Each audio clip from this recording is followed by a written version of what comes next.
Replacing the external tank on the HP Jet Fusion 5200 and 5600 3D processing stations. Start the tank replacement from the front panel by touching Supplies. Touch the Supplies tab and then Replace on the external tank card.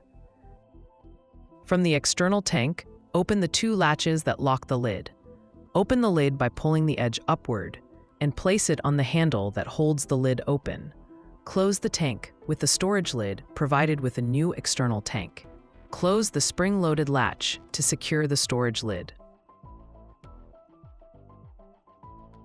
Follow the manufacturer's instructions to move the tank to its storage location with the lift trolley.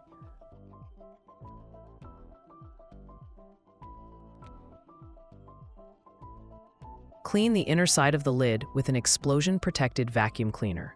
Bring the new tank to the processing station with the lift trolley. Rotate the spring-loaded latch outward to remove the storage lid. Close the lid and the latches. The HP Jet Fusion 3D processing station indicates a ready status on its front panel.